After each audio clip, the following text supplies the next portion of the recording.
In this video I am going to discuss about some important problems under point set theory. As you can see, I have written these problems are taken from the chapter sets in R. Actually you will find all these questions under the question paper of West Bengal State University. So I have selected few questions. So let us consider the first one. As you can see, we are given a certain structure S where x belongs to R, satisfying the criteria mod of x minus 1 plus mod of x minus 2 is less than 3, and we have to show this is an open set.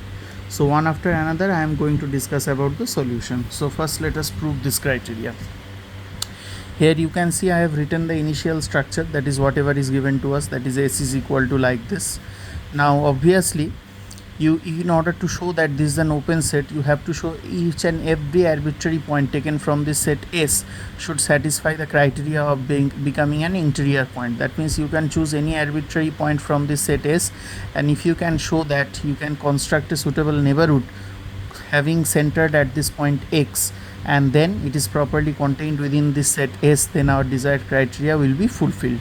Now for that purpose we are considering a certain point x naught arbitrarily taken from this set. Then obviously because it is a member of S, it should satisfy the criteria. So you can see I have written a mod of x naught minus 1 plus mod of x naught minus 2, that must be less than 3. Now here mod of x naught minus 1 can be written as less than 3 minus mod of x naught minus 2. Now you have to consider several cases. How to identify those cases? Simply make this portion equal to 0, then x naught will be equal to 1. Make this portion equal to 0, x naught will be equal to 2. Now you have to decompose the entire structure into three major parts. One which is less than 1, another part which is lying between 1 to 2, another part which is more than 2. So that's why we have the following cases. Whenever we are considering the point x naught is satisfying the region less equal 1, then we can see this part may be equal to 0, otherwise it will be negative.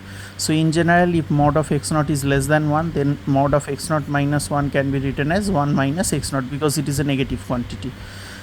But from this particular expression you can see mod of x naught minus 1, which has been taken as less than 3 minus mod of x naught minus 2, this can be written as what? 1 minus x naught, because this is negative.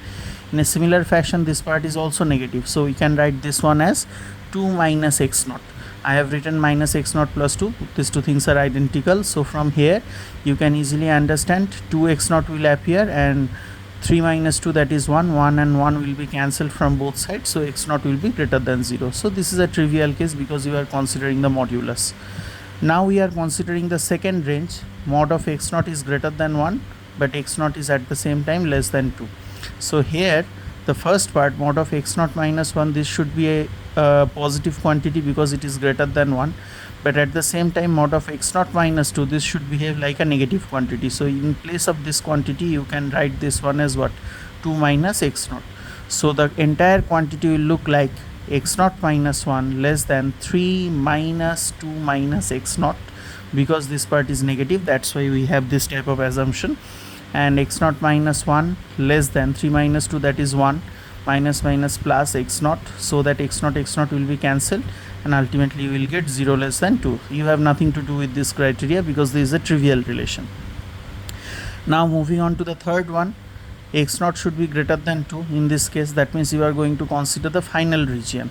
Now mod of x naught minus 1, this part is positive here. Mod of x naught minus 2, this is also positive because you are choosing any value which is larger than 2, that's why. So mod of x naught minus 1 can be written as x naught minus 1. 3, this part will be intact. Mod of x naught minus 2 can also be written as x naught minus 2.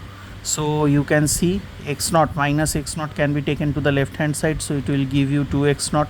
3 minus minus plus 2, that means 5. Minus 1 can be taken to the right, so it will be 6. So x naught should be less than 3. So ultimately combining the first and third case, we have seen 0 less than x naught less than 3. These two relations are very important in the context of this problem.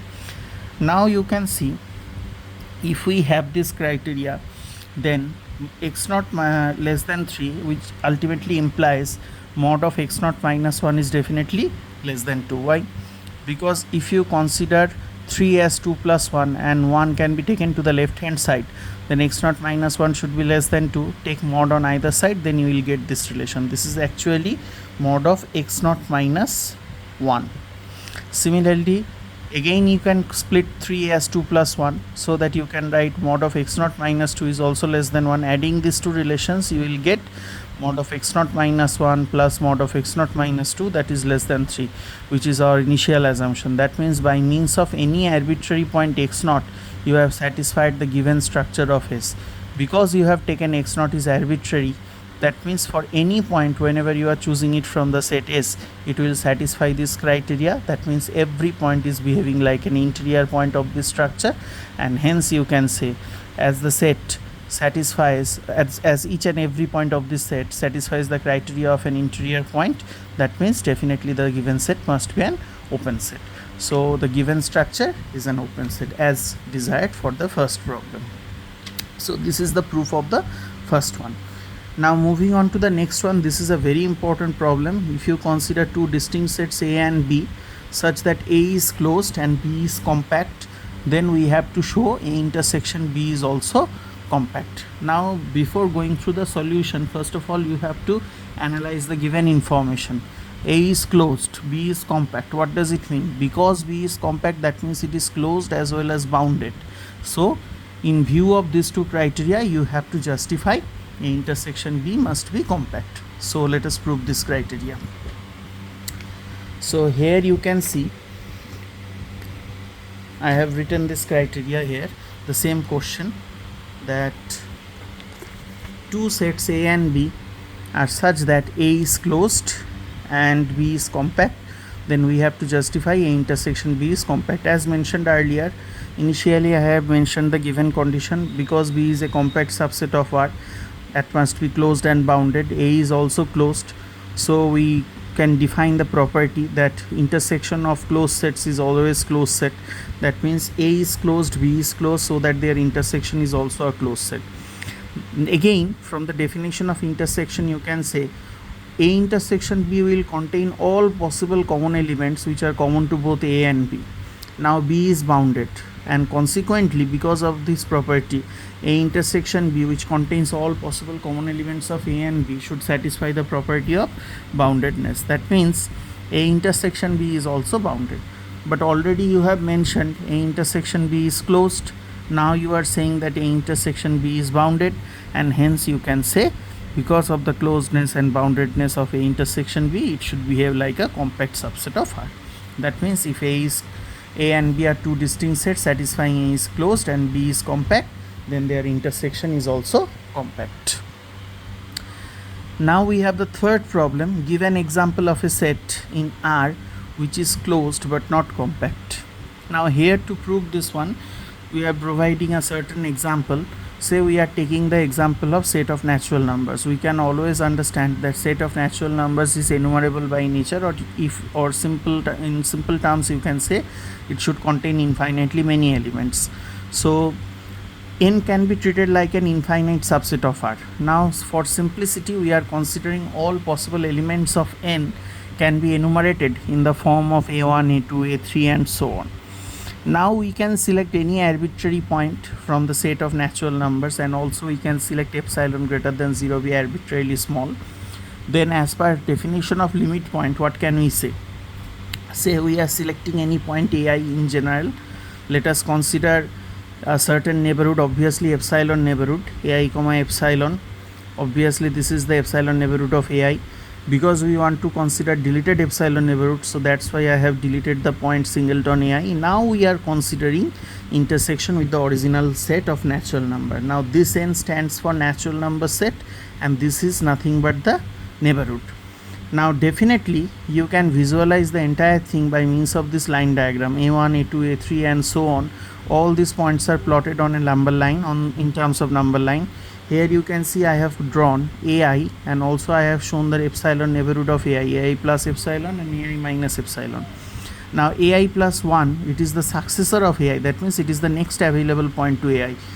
But between two natural numbers, what is the exact distance? Obviously it will be equal to 1, because we know if we consider any natural number n, the next possible natural number will be obtained by n plus 1. And also it is known to us in general value of epsilon should be smaller than 1. It is the customary. criteria. It is not necessary that every time you have to choose less than 1, but for convenience we have defined in this way. And also we know in case of neighborhood, the smaller you can choose, it will be better to understand. So here if we choose any arbitrary neighborhood, in general it should not contain any other possible natural number within this neighborhood, and that's why we have taken this point ai. Obviously this is a natural number. We have created epsilon neighborhood from which ai has been deleted, and then we have considered the intersection with the set of natural number. Consequently, for any arbitrary value of epsilon, it should not contain any particular natural number. That's why this intersection should be equal to phi, and this particular thing implies any ai which has been taken in an arbitrary fashion cannot be a limit point corresponding to the set of natural number. So if Dn be the derived set, we can say derived set of natural number should be equal to phi. But again it is known to us that in case of phi, we know null set is always contained in every other possible structure. So phi is a subset of what? Natural number. And then you can say derived set of n is properly contained within n, and by definition of closed set you can say hence n is closed. Now we want to verify the compactness of n. Now if possible, let us consider an open cover corresponding to the set n. Now open cover means corresponding to every natural number you can create an open interval such that it is properly contained within that open interval. Here I have taken one such open interval as n minus half comma n plus half. For instance, I have written this one. That means any natural number n can be contained within this open interval. In this way you can create several open intervals which will contain different natural numbers. But practically you can see this open cover ultimately covers up entire natural number system, but because the set n is an enumerable set or an infinite structure, it is impossible to find out a finite subcover out of this open cover which will ultimately cover up the entire set of natural numbers. So that's why I have written it is not possible to construct a finite subcover of xi. Xi refers to the open cover under consideration which contains all possible naturals. Natural means natural number. So although you have constructed an open cover corresponding to n, but you failed to construct a certain subcover, that is a finite subcover, ultimately that will also cover the set of natural numbers. So although the set is closed as per our construction, you can see, but ultimately this is not compact at all, and hence the result follows. Now moving on to the next problem, you can see in the fourth problem it is given you have to prove or disprove that union of an infinite number of compact sets is compact, and also you have to justify your answer. Now at the same time I would like to say that in case of question 5, you can find this one in any standard book because it is the famous Heineborel theorem. You can easily find out the solution in any standard real analysis book. That's why I am not proving the question number 5. Every bounded closed interval of R is compact set in R. You can find it in any standard book. That's why I am not providing the solution of question 5. I will solve question number 4 and question number 6. So let us consider question number 4 at first, then we will see the solution of question number 6. So here in question number 4, again I am saying the question, union of an infinite number of compact sets is also compact. You have to justify this one. It is not necessary it is true or it may be false, but you have to justify, you have to give proper reasons. So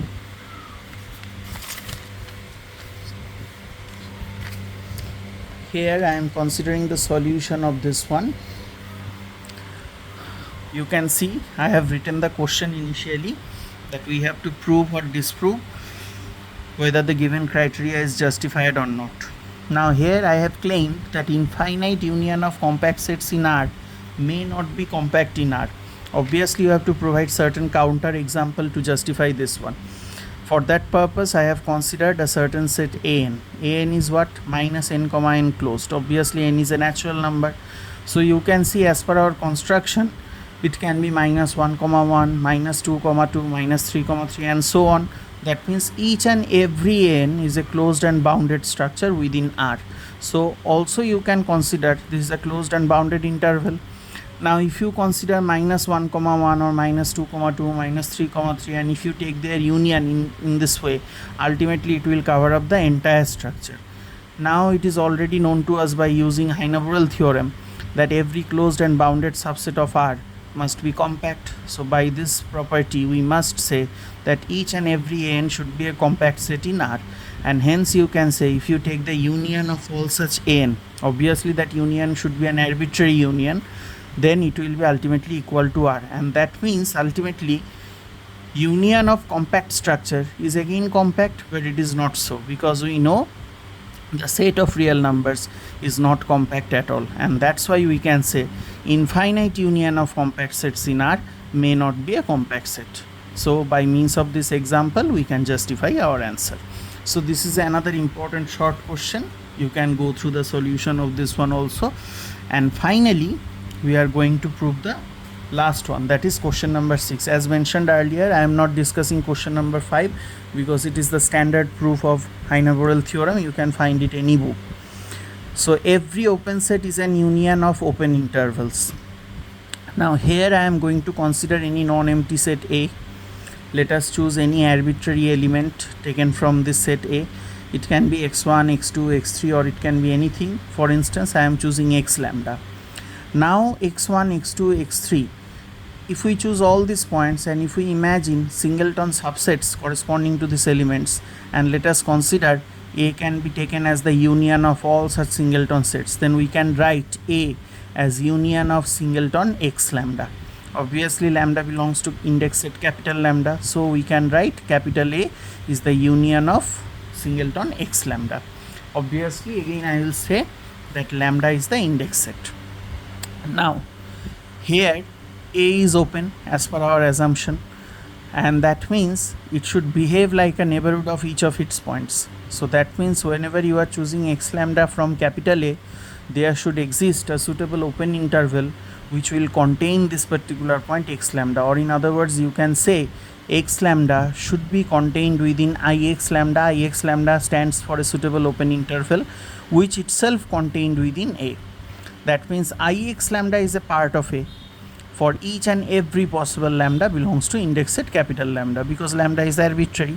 So take the union of all possible ix lambda, then obviously it should be a subset of A, because if you take union of A, ultimately it should be equal to A. So this is the first relation. Now again let us consider x lambda is a part of ix lambda. So singleton x lambda, that will also be a subset of what?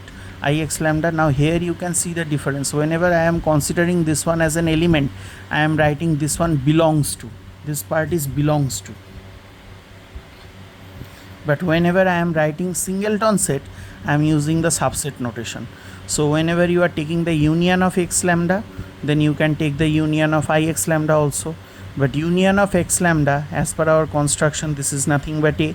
So A is a subset of union of ix lambda.